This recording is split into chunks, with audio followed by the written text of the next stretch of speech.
Hello everybody and welcome to my channel. Today we will be talking about a case that takes place in Texas, specifically Austin, Texas, which if you live in the States you're probably familiar with, but it's a really liberal, eccentric town near southern Texas that has a lot of life and stuff in it. So yeah, that is where the story is going to start. And I do want to say, this story feels more complicated than the other ones I have covered. I feel like I don't know what happened, so I just want to put a disclaimer there before. The first person we are going to talk about is Shriya Patel. She was born in 1986 in India. Eventually, her family moved to the United Arab Emirates. Shriya's father got a factory job. Her mother was a seamstress. She was raised as a strict Hindu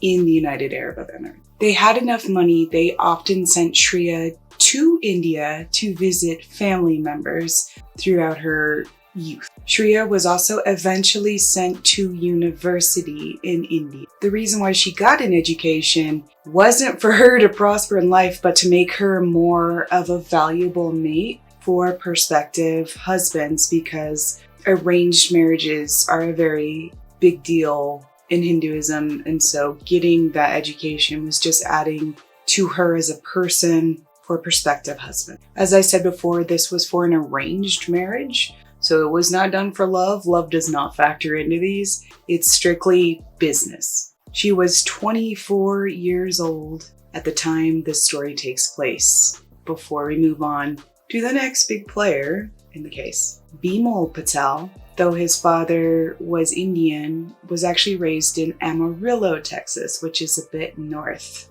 in Texas, and Texas is huge. Texas is gigantic. It's huge. His father was the first immigrant from India to settle in Amarillo, and he had built a commercial empire, specifically focusing on hotels. So the whole family has hotels as their main source of income. Bimal was being groomed to take his father's place when his father eventually retired from running the hotel business. However, Bimal wasn't as fond as this traditional Indian/Hindu upbringing. He viewed himself as an American and wasn't very keen on doing exactly what his parents told him. Because of this, Bimal wanted to be a screenwriter, and he eventually moved to Austin. Unfortunately, Bimal was not successful with this and found himself working as a telemarketer for the time being. His parents were not happy with him. After a couple years, his parents decided that it was time for Bimal to take a wife. They presented him a pre-approved list that was found on an arranged marriage websites,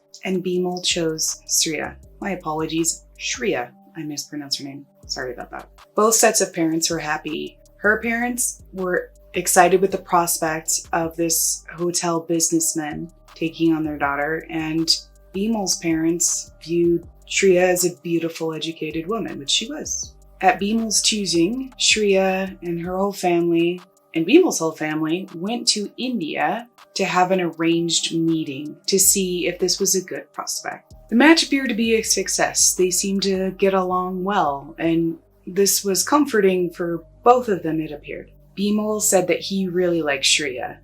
She really spoke to him. They spent the next month in India talking to each other and going on dates, or as close as they could get to a date. It was an escort. They had an escort behind them and they walked everywhere. So it wasn't a real date like the way we think of it, but they were bonding nonetheless. Bimal told his friends and family that he really felt a connection with Shriya, and he was quite happy that he had chosen her for this particular marriage. However, because Bimal was raised in an American, he identified as an American, and he said he didn't want Shriya to be in the marriage unless she felt comfortable with it. In other words, he didn't want to force her to do this. So he had his father talk to Shriya's parents just to make sure that everybody was on board with it. Shriya agreed. Now, they were married in 2011 in India with a big week-long, beautiful and lavish wedding. I'll do my best to insert pictures here, but it seemed like everybody had a great time. Unfortunately, because Shriya was from the United Arab Emirates, Bimal had to work on getting her a visa, which took roughly a year. So they were married in February of 2011, but Shriya didn't arrive in Austin until 2012. Now, Bimal's apartment was located on the north side of Austin, and Shriya had been there roughly 5 days when the event that ultimately ended her in custody took place. So in April of 2012, an off-duty police officer was walking from his apartment when he looked up and saw a naked man screaming, "I only wanted her to love me," and smoke was billowing out of his apartment, and he himself appeared to be smoking from being on fire. So at this point, the off-duty police officer runs up the stairs, but runs into Shriya on the way there.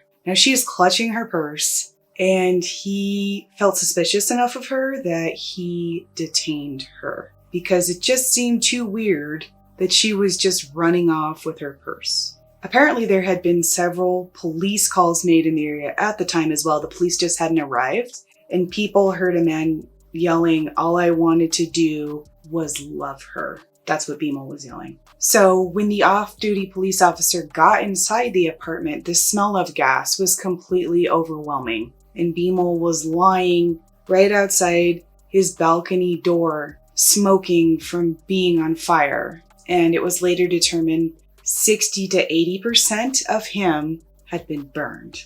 At this time, Bimal was still conscious, and he was able to speak to police and paramedics enough to say that Shriya had convinced him that she was going to give him a sensual bath, and he was in there with lit candles, and she had a white bucket outside, and she took a cup and scooped it and threw it at him with the fires, and the fumes and the volatility of gasoline, he lit up instantly and caught on fire. So that is what Bimal was able to tell the police and the paramedics who arrived there. Now, Bimal was burned so bad they eventually put him in a coma just because the pain was so immense. And they then sent him to San Antonio, where there is the best burn unit in the world. Now, as I said, that off-duty police officer was able to detain Shriya, and she was brought in for questioning right away. They said that she was very fearful, and she couldn't give an explanation of why she was running out of the building at all. The only thing she would say is that her husband had done this to himself. That is as much as she would tell the interrogators. They said the interesting thing about it is she had no scent of gasoline, and her hair wasn't singed. All of it seemed a little bit weird because those particular signs were showing that she wasn't there when the ignition happened. But the investigators don't believe her just because she is fleeing, and it's just very suspicious. So at that point, she requests a lawyer to be had before she goes any further with questioning. The investigators also noted this was unusually astute for an immigrant who had only been in the States for roughly 5 days. So the forensics report comes back, and it had been burned so bad they had to wait for all the fumes and smoke to clear because it was dangerous for their forensics team to even be in there because of the volatility of the gasoline. The ignition and flames and everything were confined to the bathroom. Bimal seemed to be trapped in there at the time. Outside the bathroom, there was a white bucket and a blue cup. There was also a Walmart receipt, and what was purchased on it was a lighter, candles, and rope. They also noticed the smoke detector was disabled, as were the sprinklers. The theory that the forensics team came up with, the candles had been burning in the bathroom, and Shriya somehow lured Bimal into the bathroom, which lined up with what Bimal had told the paramedics and the police when he was being taken to the hospital. They then think she threw the gas on him with the candles lit and trapped him inside. But there was signs of the door being kicked down. So somehow Bimal was able to free himself by kicking down the door. At this point, Shriya has been arrested because she's the #1 murder suspect in all of this. They definitely think this is a case of her trying to murder her husband. Once again, they brought up how puzzling it was because she had just moved to the States. Now that Walmart receipt I had brought up becomes a little bit incriminating for Shriya. They see her at Walmart and she was purchasing exactly what was listed on that receipt. Her fingertips were also all over the gasoline canister, which they also found near the bucket and the blue cup, which I think I forgot to mention. So yeah, there's that. They also looked at all the gas stations within the area of the apartment, and they found Shriya stepping outside from a taxi with that 2-gallon thing of gas and filling it up. So, I mean, the evidence is mounting against her for sure. With all this going on, Bimal's friends and family were questioned. Though most people thought Bimal was fairly excited about getting married, his friends that he confided in said he was actually much more apprehensive than he ever showed. He wanted more financial stability, and he also wanted more of he called it an American marriage, where somebody chose to marry him out of love instead of a random match based on business. He wanted a marriage built on love. However, he said he did feel enough of a connection with Shriya. He felt like there was a happy medium between their social connection and what he actually wanted. He felt like this, even though it was an arranged marriage, he felt happy about the spouse he had chosen. Now we're going to look at Shriya's motive. At the wedding, people commented on how withdrawn Shriya seemed during the whole thing. And actually, she confided in one of her friends exactly what was really going on with Shriya at that time. So she wasn't a virgin anymore, and in strict Hindu culture, that is an absolute no-no. She was actually in love with another man she had met at university, too. Unfortunately, the other man broke off their relationship, and she found herself heartbroken. And she felt so devastated by this breakup, she felt like she had to go through with the wedding. So she was now trapped in a marriage she didn't really want with a man she didn't love. And when she came out to Austin, she also realized how broke Bimal actually was. His family was rich, but Bimal was not. Unfortunately, the crime that had taken place was in April, and in September, Bimal passed away from his burns from the accident we've been talking about. So the murder charges that the prosecution are going for, they're going after capital murder with Shriya. Now, this would be an automatic life sentence without the ability of parole. They claim she did this because she was desperate to get out of this arranged marriage. When she moved out here, like I said before, her expectations were not met. The men in the relationship, from this traditional point of view, are supposed to be the main breadwinners. And she came out here and Bimal appeared to be broke as a joke. So that was a huge motive for her to do that. The Walmart trip and the things she purchased showed premeditation in the prosecution's view. They did call the off-duty police officer who had gone in there and seen Bimal from the balcony to the stand. And he said that Bimal was yelling things about Shriya, that I was just trying to love her. She did it. As I said before, it sounded like when Bimal was conscious, he was definitely pointing the finger at Shriya. Now, the argument that the defense had for Shriya was quite interesting. They claimed Bimal's injuries were self-inflicted. And they claim that the Walmart trip that she has taken is just what Bimal had asked her to do. So she just purchased whatever she was told, which would line up with the submissive wife thing that these conservative traditional Hindu marriages are known for. So that aligned with that particular theory. They claimed, as I said, this was a submissive act. They also pointed out that the sprinklers were covered and the smoke detectors were taken down. And how would Bimal not notice that if this was her duping him and murdering him? They claimed that the gasoline Bimal actually poured on himself. They said another interesting thing that wasn't brought up before, and this is interesting. Bimal had cotton shoved up in his nose. And they were saying that's because the fumes from the gasoline were so strong. He was trying, this is what the defense is saying, he was trying to just get through it and not have to smell the gasoline and just kill himself.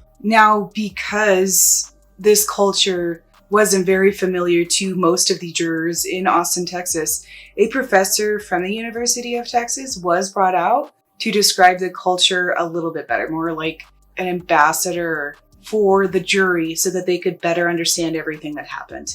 Now, they said the reason why Bimal would want to commit suicide is he wasn't living up to his parents' expectations, and he felt like a failure with his telemarketing job. And he just felt more and more pressure every day from his family. And they claimed when Shriya arrived, it made him lose all hope because then he felt like he was a disappointment to her as well. One of the last messages Bimal had sent was to one of his friends, and he said, "I feel like I am about to snap." That was one of the last things recorded in there, and it was before Shriya's arrival. So he's definitely dealing with some depression at this point, that is known. Now, a surprise witness that came up for the defense was the cab driver that was seen in the gas station footage that Shriya was at the day that everything happened to Bimal.